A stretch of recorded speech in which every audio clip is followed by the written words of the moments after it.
Hello viewers, welcome to Deeps Mathematics 23. So இந்த வீடியோவில் general ஸ்டடீஸில் நமக்கு தேவைப்படக்கூடிய 9th ஸ்டாண்டர்டில் இருக்க லெசன் 3 தான் நம்ம பார்க்க போகிறோம். ஓகேங்களா? ஸோ லெசனோட பேர் வந்து என்னென்னு பார்த்தீங்கன்னா தொடக்க கால தமிழ் சமூகமும் பண்பாடும். சரிங்களா? ஸோ இந்த பாடம் வந்து ஹிஸ்ட்ரிக்கும் தேவைப்படும். இப்போ புது சிலபஸில் யூனிட் 6, பழைய சிலபஸில் யூனிட் 8ன்னு சொல்லுவோம் இல்லைங்களா? இப்போ யூனிட் 6ல் வந்து நமக்கு இந்த பாடம் தேவை. ஓகேவா? சரி, இதில் ஒரு முன்னோட்டம் மாதிரி சொல்லுங்கள். இந்த பாடத்தில் நம்ம என்ன கற்றுக்க போகிறோம் அப்படின்னா, ஆரம்ப காலகட்டத்தில் தமிழ் சமூகம் அதோட பண்பாடு எப்படி இருந்துச்சுங்கிறத சில நூல்கள் மூலமாக, கல்வெட்டுகள் மூலமாக, அகழாய்வுகள் மூலமாக, அதுக்கப்புறம் வந்து பார்த்திங்கன்னா பிற அயல் நாட்டினர்களோட இலக்கிய குறிப்புகள் மூலமாலாம் நம்ம தெரிஞ்சுக்கிறோம் இல்லைங்களா? ஸோ அது எல்லாத்தையுமே இந்த ஒரே இடத்துல நம்ம பார்க்க போகிறோம். ரொம்ப டெப்த்தாக இருக்காது. நம்ம அங்கங்கே படித்த விஷயங்கள் எல்லாம் ஒரு சேர ஒரே இடத்துல இருக்கிற மாதிரி இருக்கும். நீங்கள் ஆல்ரெடி நிறைய இடத்துல படித்தனால இது ரொம்ப அப்படியே மேலோட்டமாக போயிட்டீங்கனாலே இந்த பாடம் வந்து உங்களுக்கு ரொம்பவே ஈஸியாக தான் இருக்கும். எப்படிங்க அது ஈஸியாக இருக்கும்னு கேட்டிங்கன்னா, நான் இப்போ உங்களுக்கு காட்டுறேன் பாருங்கள். தொடக்க கால தமிழ் சமூகம் குறித்து அறிந்து கொள்வதற்கான சான்றுகள் என்னென்னங்க? ஒரு 4 விஷயம் இருக்குது. தமிழ் இலக்கியங்கள், அதாவது சங்ககால இலக்கியங்கள் இருக்குது இல்லைங்களா? அது. ஸோ சங்ககால இலக்கியங்கள்லாம் என்னதுங்க? 8 தொகை இருக்கும், 10 பாட்டு இருக்கும். அடுத்து வேறு எது மூலமாலாம் நம்ம தொடக்க கால சமூகத்தை பற்றி தெரிஞ்சுக்க முடியும்? 14 கீழ்கணக்கு நூல்கள், அடுத்து 50 காப்பியங்கள் இருக்குது இல்லைங்களா? அது மூலமாக எல்லாமே என்ன பண்ணலாம், இந்த அதாவது நூல்கள் வழியாக இந்த மாதிரி விஷயங்கள் மூலமாக நம்மளால் தெரிஞ்சுக்க முடியும். அடுத்து கல்வெட்டுகள். ஸோ கல்வெட்டுகள் பற்றி ஆல்ரெடி சின்ன கிளாஸ்லேயே வந்து நம்ம ஃபுல்லாக வந்து ஆல்ரெடி பார்த்துருக்கோம் இல்லைங்களா? அடுத்து தொல்லியல் அகழாய்வு ஆல்ரெடி சின்ன கிளாஸ்லேயே நிறைய டீட்டெயில்ஸ் வந்து நம்ம படிச்சிருக்கோம். ஸோ அது எல்லாமே உங்களுக்கு ஒரே இடத்துல இருக்கும். உங்களுக்கு இப்போ சிந்துவெளிங்கிறது தனியாக இருக்கும், அடுத்து அகழாய்வு செஞ்சது தனியாக இருக்கும். இந்த மாதிரி விஷயங்கள் எல்லாமே ஒன்று சேர்த்து ஒரே இடத்துல கொடுத்துருப்பாங்க. அடுத்தது அயல் நாட்டவரோட இலக்கிய குறிப்புகள். ஸோ இது எல்லாமே நம்ம என்ன பண்ணியிருப்போம், சின்ன கிளாஸ் ஃபுல்லாகவே நம்ம படிச்சிருப்போம். ஃபார் எக்ஸாம்பிள் 6லேருந்து 8 வரைக்கும் நீங்கள் அங்கங்கே பிரித்து படித்ததா இந்த 9th உங்களுக்கு ஒரு சேர கொடுத்துருக்காங்க. அவ்வளோதான் வித்தியாசம். சரிங்களா? நீங்கள் தமிழ் ஜென்ரல் ஸ்டடீஸ்ன்னு தனித்தனியாக புத்தகங்களில் படிச்சிருப்பீங்க. அதை மொத்தமாக சேர்த்து உங்களுக்கு 9ஆம் வகுப்பு சோசியல் புத்தகம் வரலாறு பாடத்தில் 3வது பாடத்தில் உங்களுக்கு மொத்தமாக கொடுத்துருக்காங்க. அவ்வளோதான். ஓகேங்களா? இப்போ வந்து ஃபஸ்ட்டு ஒன் பார்க்கும்போதே உங்களுக்கு புரியும். இப்போ செவ்வியல் தமிழ் இலக்கியங்கள்லாம் என்னென்னங்க சொல்லலாம்? ரொம்ப பழமையான இலக்கண நூல் தொல்காப்பியம். இது மூலமாகவும் நம்மளால் தெரிஞ்சுக்க முடியும். 8 தொகை நூல்கள், 10 பாட்டு நூல்கள், அடுத்து பார்த்திங்கன்னா 14 கீழ்கணக்கு நூல்கள், 50 காப்பியங்கள். இது எல்லாத்து மூலமாகவே நம்ம என்ன தெரிஞ்சுக்க முடியும்? ஆரம்ப காலகட்ட தமிழ் சமூகத்தை பற்றியும் தெரிஞ்சுக்க முடியும். சரிங்களா? ஸோ அதில் வரக்கூடிய நூல்களோட பெயர்கள் தான் கொடுத்துருக்காங்களே தவிர மற்றபடி இதில் ரொம்ப நம்ம தெரிஞ்சுக்கணுங்கிற மாதிரி எதுவுமே இல்லை. ஜென்ரலாக நமக்கு சின்ன வயசுலேருந்து நம்ம படிச்சுட்ருக்க விஷயந்தான். 8 தொகை நூல்களில் என்னென்ன நூல் இருக்குது, 10 பாட்டில் என்னென்ன நூல் இருக்குது, 14 கீழ்கணக்கில் வரக்கூடிய திருக்குறள் வந்து எத்தனை அதிகாரம் இருக்குது, எவ்வளோ திருக்குறள் இருக்குது, அதில் என்னென்ன பாகுபாடுகள், வந்து பிரிவுகள் வந்து 3 பெரும் பிரிவுகள் இருக்கு இல்லைங்களா? அது என்னென்ன, 50 காப்பியங்களான 5 வந்து என்னென்ன, அவ்வளோதான் கொடுத்துருக்காங்க. அவ்வளோதான் முடிஞ்சிருச்சு. 4 பாயிண்ட் சொல்லியிருந்தாங்க இல்லைங்களா? அதில் முதல் பாயிண்ட்டு செவ்வியல் தமிழ் இலக்கியங்கள், அவ்வளோதான் டக்குன்னு முடிஞ்சிருச்சு. பார்த்தீங்களா? அடுத்தது கல்வெட்டு சான்றுகள். ஸோ கல்வெட்டுகள் அப்படிங்கிறதுலேருந்து நம்ம எப்படி தெரிஞ்சுக்கிட்டோம், என்ன மாதிரி கல்வெட்டுகள்லாம் நம்மளால் பார்க்க முடிஞ்சிருக்குங்கிற மாதிரி விஷயங்கள் தான் ரொம்ப மேலோட்டமாக தான் இருக்கும். சரிங்களா? இப்போ அந்த கல்வெட்டுகளை படிக்கணும்னா அதை பற்றின படிப்போட பேர் வந்து கல்வெட்டியல். சரிங்களா? அடுத்து தமிழ் பிராமி கல்வெட்டு அப்படின்னு சொல்லி ஃபஸ்ட்டு வந்து கொடுத்துருக்காங்க. ஸோ இங்கே வந்து பாருங்களேன், இங்கே படத்தில் இருக்குது இல்லைங்களா? இதுதான் தமிழ் பிராமி கல்வெட்டு. நல்லா அப்படியே மூக்குமா அப்படியே நல்லா நீட்டமாக இருக்குது இல்லைங்களா? ஸோ இது வந்து என்னென்னு பார்த்தீங்கன்னா, இப்போ உள்ளே கொடுத்துருக்க கண்டென்ட்டை நான் உங்களுக்கு ஸ்டோரிமாக அப்படியே சொல்லிடுறேன். இப்போ இங்கே எனக்குள்ளே ஃபுல்லாக அவங்க என்ன பண்ணியிருப்பாங்கன்னா, அவங்களாக தான் என்ன பண்ணியிருப்பாங்க, ஃபுல்லாக வந்து இடிச்சிருப்பாங்க. அந்த ஸ்பேஸ் இருக்குது இல்லைங்களா? தரையிலேருந்து இந்த ஒரு ஸ்பேஸ் இருக்குது இல்லைங்களா? அதை வந்து அவங்க தான் என்ன பண்ணியிருப்பாங்க, நீக்கியிருப்பாங்க. எதுக்காக அப்படின்னா, மழைநீர் எல்லாமே தேங்கி நிற்காமல் அப்படியே ஓடுறதுக்காக. ஸோ அதுக்கு கீழே தான் என்ன இருக்கும்னா, இது கீழ்ப்பகுதியில் தான் என்ன இருக்கும் அப்படின்னா கல்வெட்டுகள் எல்லாமே இருக்குமா. ஸோ இது வந்து மழைநீரை வந்து தேங்காமல் அப்படியே போகிறதுக்காக என்ன பண்ணியிருப்பாங்க, அந்த இடங்களை வந்து அவங்க அந்த சின்ன பகுதியை வந்து வெட்டியிருப்பாங்க. சரிங்களா? ஸோ இந்த இடங்களில் காணப்படக்கூடிய கல்வெட்டுகளெல்லாம் வந்து தமிழ் பிராமி கல்வெட்டு அப்படின்னு வந்து அழைக்கப்படுது. சரிங்களா? ஸோ அவ்வளோதான் வந்து இதுக்கான விஷயம். ஸோ இதுக்கடுத்து பார்த்திங்கன்னா நடுக்கற்கள். ஸோ நடுக்கற்கள்னால் என்னங்கிறது உங்களுக்கே தெரியும். வீர மரணம் அடைஞ்சவங்களுக்கு வைக்கக்கூடியதான் என்னது, நடுக்கற்கள். சரிங்களா? ஸோ உங்களுக்கு ரொம்ப சிம்பிளாக ஒரு எக்ஸாம்பிள் சொல்லணும் அப்படின்னா, வேலுநாச்சியார் பாடம் சின்ன வகுப்பு 6வது வகுப்பில் நம்ம படிச்சிருப்போம் இல்லைங்களா தமிழ் புத்தகத்தில். அப்போ வந்து வேலுநாச்சியாருக்காக வந்து வேலுநாச்சியாரை காட்டி கொடுக்க மாட்டேன் அப்படின்னு சொல்லி ஒரு பெண்மணி வந்து என்ன பண்ணுவாங்க, ஆங்கிலேயர்கள்கிட்ட காட்டி கொடுக்க மாட்டேன் அப்படின்னு சொல்லி பேசும்போது அந்த பெண்மணி என்ன பண்ணிடுவாங்க, ஆங்கிலேயர்கள் வந்து கொன்றுவாங்க. இதை தெரிஞ்ச வேலுநாச்சியார் என்ன பண்ணுவாங்க, அந்த பெண்மணிக்காக ஒரு நடுக்கல் வச்சு அவங்களோட தாலி செயினை அந்த நடுக்கல்ல வந்து போட்டுட்டு அதுக்கப்புறம் வந்து கிளம்பி போவாங்க அப்படிங்கிற ஒரு விஷயம் வந்து நம்ம படித்தோம் இல்லைங்களா? ஸோ அது வந்து படிச்சிருந்தீங்கன்னா அந்த நடுக்கல் அப்படிங்கிறது வந்து உங்களுக்கு ஈஸியாக புரிஞ்சிருக்கும். இது வரைக்கும் நான் படித்தது இல்லைங்க அப்படின்னா, வீர மரணம் அடைஞ்சவங்களுக்காக வைக்கக்கூடியதான் நடுக்கற்கள் அப்படிங்கிற விஷயத்த தெரிஞ்சுக்கோங்க. ஓகேங்களா? ஸோ இந்த ஒரு பாக்ஸில் நமக்கு ஒரு நடுக்கல் பற்றின டீட்டெயில் வந்து கொடுத்துருக்காங்க. புலிமான் கோம்பை நடுக்கற்கள்.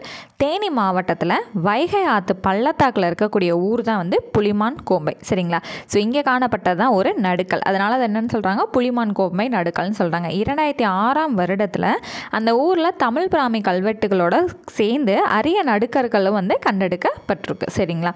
ஸோ எந்த ஊர்? புலிமான் கோம்பை. ஸோ புலிமான் கோம்பை எந்த மாவட்டம்? தேனி மாவட்டம். ஓகேவா? அவ்வளோதாங்க. அடுத்து அப்படி இந்த பக்கம் கீழே வந்தீங்கன்னா பிராகிருத மொழி பற்றி சொல்லியிருப்பாங்க. ஸோ இந்த பிராகிருத மொழிங்கிறது வந்து மௌரியர் காலத்தில் வட இந்தியாவில் பொதுமக்களால் பேசப்பட்ட ஒரு மொழி தான் பிராகிருதம். ஸோ இதை வந்து தெரிஞ்சுக்கோங்க. ஓகேங்களா? என்னங்க நீங்கள் தமிழ் சமூகத்தை பற்றி தானே படிக்க போகிறோன்னு சொன்னீங்கன்னா ஜஸ்ட் இது வந்து தெரிஞ்சுக்கோங்க. இது வந்து மற்ற பாடங்களை வந்து நம்ம அங்கங்கே படிச்சிருப்போம். ஸோ ரீகால் பண்ண மாதிரி இருக்கும். அவ்வளோதான். அடுத்து கல்வெட்டுகளும் நம்ம முடிச்சிட்டோம். ஸோ ஃபஸ்ட் டாபிக் புக்குகள் மூலமாக தெரிஞ்சுக்க முடியும்னு பார்த்தா அதையும் முடிச்சிட்டோம். அடுத்து கல்வெட்டுகள்ன்றது 2வது டாபிக், அதையும் முடிச்சிட்டோம். அடுத்து 3வது பாயிண்ட் என்னது? தொல்லியல் அகலாய்வு மூலமாக வந்து தெரிஞ்சுக்கலாம் அப்படின்றது சொல்லியிருந்தாங்க இல்லைங்களா, எக்ஸ்கவேஷன். ஸோ அது மூலமாகவும் தெரிஞ்சுக்க முடியும். ஸோ இதுக்கு இந்திய தொல்லியல் துறை தான் நமக்கு வந்து ரொம்பவே உறுதுணையாக வந்து இருக்குது. ஸோ அவங்க தான் எல்லா விஷயங்களையும் வந்து அகலாய்வு செஞ்சு நமக்கு தெரியப்படுத்திட்டுருக்காங்க. நம்மளோட பழைய சமூகம் எப்படி இருந்துச்சு, நம்ம எவ்வளோ தொன்மையானவங்க அப்படிங்கிற விஷயங்களை யார் நமக்கு தெரியப்படுத்துகிறாங்க? இந்திய தொல்லியல் துறை. சரிங்களா? சரி, இப்போது இங்கே வந்து பாயிண்ட்ஸ் பாருங்கள். இந்தியாவில் உள்ள தொல்லியல் பொருட்களை பாதுகாப்பதற்கு இந்திய புதையல் சட்டம் எப்போ கொண்டு வந்தாங்க? 1878. அடுத்து பழங்கால பொருட்கள் மற்றும் கலை கருவூலங்கள் சட்டம் 1972. இது எல்லாமே முக்கியமானு கேட்டிங்கன்னா கண்டிப்பாக ரொம்பவே முக்கியமானதுங்க. பழமை வாய்ந்த நினைவு சின்னங்கள், தொல்லியல் ஆய்வுக்களங்கள் மற்றும் எஞ்சிய பொருட்கள் சட்டம் எப்போ? 1958. இது எல்லாமே படிக்கணுமானா கண்டிப்பாக படித்து வச்சுக்கணும். ஓகேங்களா? ஸோ அடுத்து ஒரு விஷயம் என்ன சொல்லியிருப்பாங்க அப்படின்னா, காயின்ஸ் இருக்கும் இல்லைங்களா, பழைய நாணயங்களில் அவங்க வந்து என்ன பண்ணியிருப்பாங்க, இந்த மாதிரி வந்து முகங்களை பொறிக்கிறது இல்லை சிம்பிள்ஸை வந்து பொறிச்சு இந்த மாதிரி விஷயங்கள்லாம் வந்து பண்ணியிருப்பாங்க இல்லைங்களா, அதாவது முத்திரை அப்படின்னு சொல்லுவாங்க. ஸோ இந்த மாதிரி விஷயங்கள் மூலமாகவும் சில இன்ஃபர்மேஷன்ஸ் வந்து நமக்கு கிடைக்கிது. அதை வச்சு நம்மளால் தெரிஞ்சுக்க முடியுது அப்படிங்கிறத சொல்லியிருப்பாங்க. ஸோ அடுத்தது வந்து பார்த்திங்கன்னா கடைசி பாயிண்ட் 4வது பாயிண்ட் கொடுத்துருந்தாங்க இல்லைங்களா, பிற மொழி சான்றுகளும் வெளிநாட்டினரின் குறிப்புகளும் சொல்லிட்டு. ஸோ மேக்ஸிமம் நம்மளால் எங்கே தெரிஞ்சுக்க முடியுது அப்படின்னா அர்த்த சாஸ்திரம் நூல்லையும் மகாவம்சம்லையும் நம்மளால் தெரிஞ்சுக்க முடியுது அப்படிங்கிறத நமக்கு சொல்லியிருக்காங்க. ஸோ அடுத்து அது மட்டும் இல்லாமல் நம்ம தமிழ் புத்தகத்தில் படிச்சிருப்போம் இல்லைங்களா, எரித்ரியன் கடலின் பெரிப்ளஸ், அதாவது பெரிப்ளஸ் ஆஃப் எரித்ரியன் சி அப்படின்னு இருக்கும் இல்லைங்களா. ஸோ இந்த நூல் மூலமாக என்ன தெரிய வருது அப்படின்னு வந்து பார்த்தீங்கன்னா, இது வந்து ஆக்சுவலாக ஒரு கிரேக்க நூலுங்க.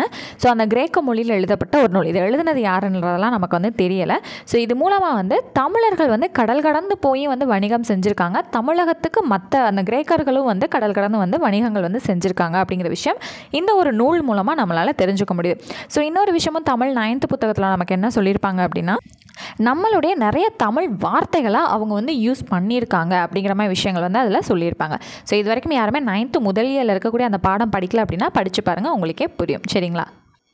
ஸோ அடுத்து வந்தீங்கன்னா ஸ்ட்ரெயிட்டாக சங்க காலம் அப்படின்னு சொல்லிட்டு ஸ்ட்ரெயிட்டாக ஒரு டாப்பிக்கே நமக்கு வந்து கொடுத்துருப்பாங்க. ஸோ இதில் நம்ம இருந்து பார்த்துட்டு வந்தோம் இல்லைங்களா 4 விஷயங்கள். ஸோ வந்து புக்குனால் தெரிஞ்சுக்க முடியும், கல்வெட்டுனால் தெரிஞ்சுக்க முடியும், அடுத்து வந்து அகலாய்வுகள் மூலமாக தெரிஞ்சுக்க முடியும். அந்த மாதிரி விஷயங்கள்லாம் திரும்ப வந்து இருந்து வந்துக்கிட்டே இருக்கும். ஸோ நமக்கு எங்கேருந்து ஸ்டார்ட் ஆகுதுன்னா இங்கே 5 இணை. ஸோ தமிழகம் முன்னாடி எந்த மாதிரி இருந்துச்சு, 5 வகையான நிலங்களை வந்து பிரித்து வச்சு மக்கள் வந்து நடைமுறையில் இருந்தாங்க அப்படிங்கிறத நம்ம படிச்சிருக்கோம் இல்லைங்களா. ஸோ அது என்னென்ன நிலம்ங்க? குறிஞ்சி, முல்லை, மருதம், நெய்தல், பாலை. ஸோ அதை பற்றி வந்து நமக்கு கொடுத்துருப்பாங்க. ஓகேங்களா? அடுத்து வந்து பார்த்திங்கன்னா பண்டைய காலத்தில் அரசியல் நிலை எப்படிங்க இருந்துச்சு? நமக்கு தெரிஞ்ச மூவேந்தர்கள் தான் ஆட்சி செஞ்சுட்டு இருந்தாங்க இல்லைங்களா. ஸோ சேரர், சோழர், பாண்டியர், அவ்வளோதான். அவங்கள பற்றி தான் வந்து கொடுத்துருப்பாங்க. ஸோ மூவேந்தர்கள் யாருன்னு சொல்லிட்டு அவங்கள பற்றின டீட்டெயில்ஸ் இருக்கும். ஸோ சேரர்களை பற்றி அசோகரோட கல்வெட்டில் என்னன்னு சொல்லியிருக்காங்கன்னா கேரள புத்திரர்கள்னு வந்து சொல்லியிருக்காங்க. கரெக்டு தானே? கேரளாவையும் தமிழகத்தில் வந்து இருக்கக்கூடிய மேற்கு பகுதி சிலவற்றையும் வந்து ஆட்சி பண்ணவங்க தான் யார்? இந்த சேரர்கள். ஓகேங்களா. ஸோ இவங்க வந்து எதை தலைநகராக வச்சுருந்தாங்க? வஞ்சியை வந்து தலைநகரமாக வந்து வச்சுருந்தாங்க. துறைமுக பட்டணங்கள் வந்து முசிறி, தொண்டி வந்து இருந்திருக்கு அப்படிங்கிறது நம்ம ஆல்ரெடி இது எல்லாமே தமிழ் புக்கில் டீட்டெயில்டாக படிச்சிருப்போம். 8th ஸ்டாண்டர்ட் தமிழ் புக்கில் மூவேந்தர்களுக்கான பாடமே வந்து அங்கே இருக்கும்.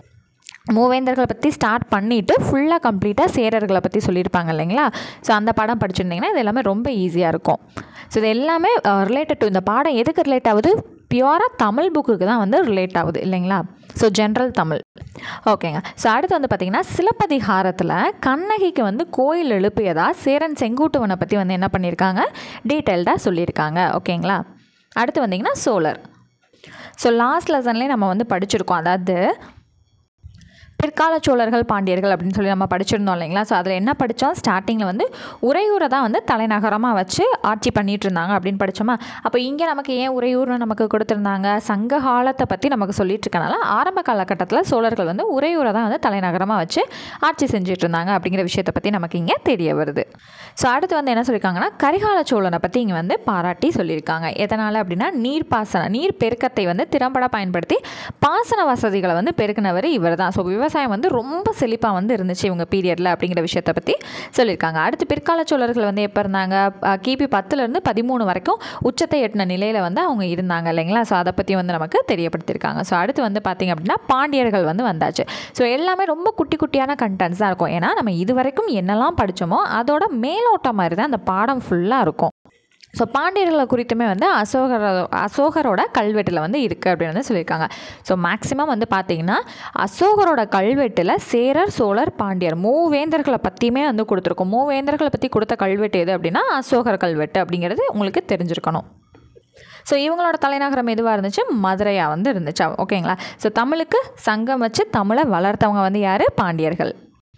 அவ்வளோதாங்க. ஸோ அடுத்து வந்து பார்த்திங்கன்னா சமூகம் வந்து எப்படி இருந்துச்சு, மக்கள் எப்படி இருந்தாங்க அப்படிங்கிறது சும்மா ஜென்ரலான விஷயங்கள், இந்த புறநானூலெலாம் நம்ம படிப்போம் இல்லைங்களா, அதே மாதிரியான விஷயம் தான். ஜஸ்ட் வந்து ரீட் அவுட் பண்ணாலே போதுமானது. ஸோ சங்க காலத்துலேயே வந்து பார்த்திங்கன்னா கைவினை பொருட்கள், பானை வனைதல் இது எல்லாமே வந்து இருந்திருக்கு.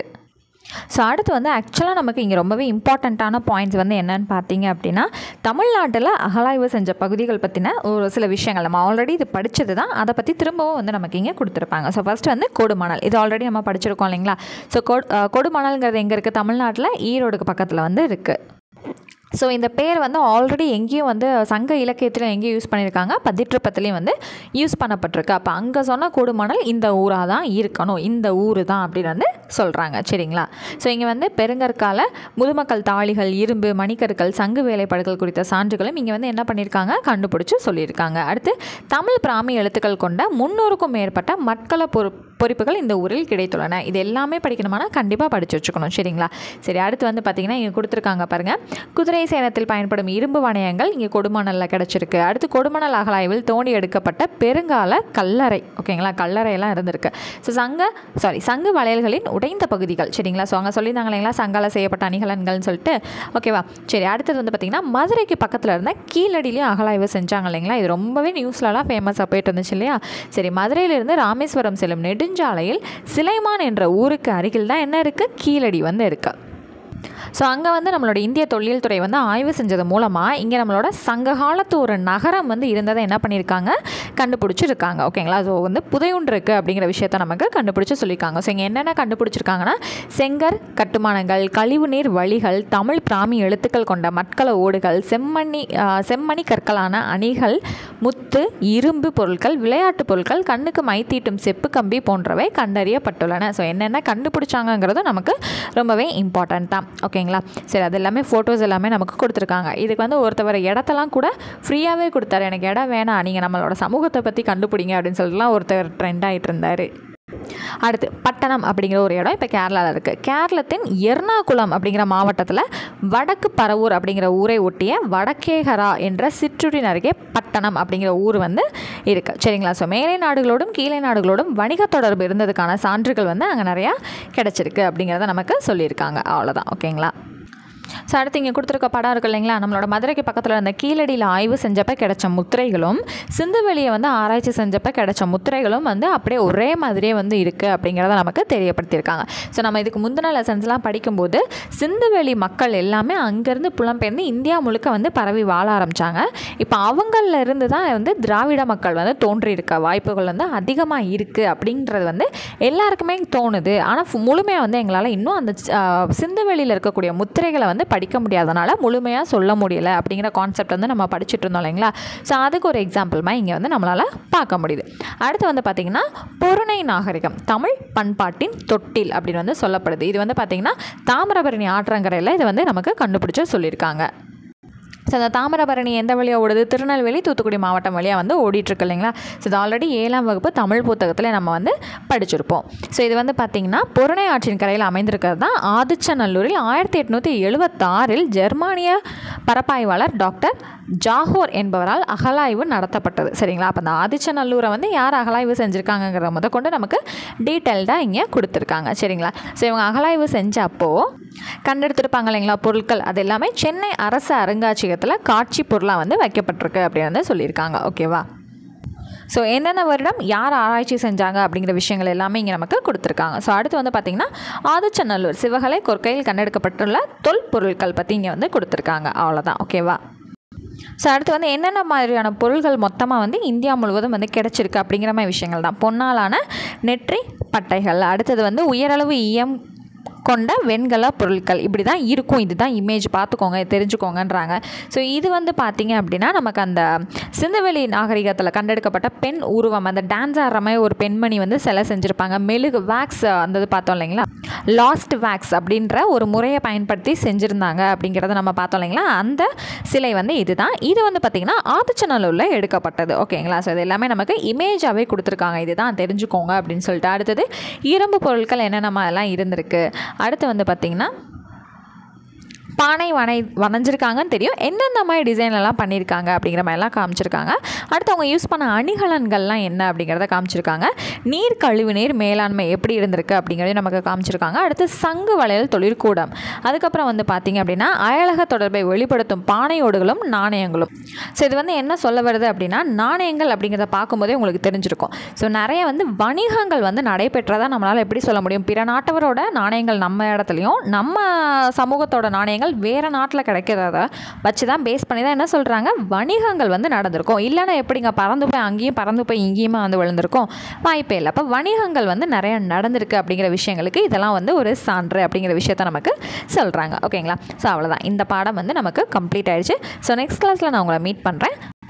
ஸோ உங்களுக்கும் நம்மளோட பேட்சில் ஜாயின் பண்ணணுங்கிற இன்ட்ரெஸ்ட் இருந்துச்சு, டெய்லியும் வந்து டெஸ்ட் எழுதி பார்க்கணும் அண்ட் வந்து மெட்டீரியல்ஸ் வந்து தேவைப்படுது அப்படின்னு ஃபீல் பண்ணுறவங்க டிஸ்கிரிப்ஷனில் இருக்கக்கூடிய வாட்ஸ்அப் நம்பர் எடுத்து டெக்ஸ்ட் பண்ணி டீட்டெயில்ஸ் கேட்டு நீங்களும் ஜாயின் பண்ணிக்கலாம். தேங்க்யூ.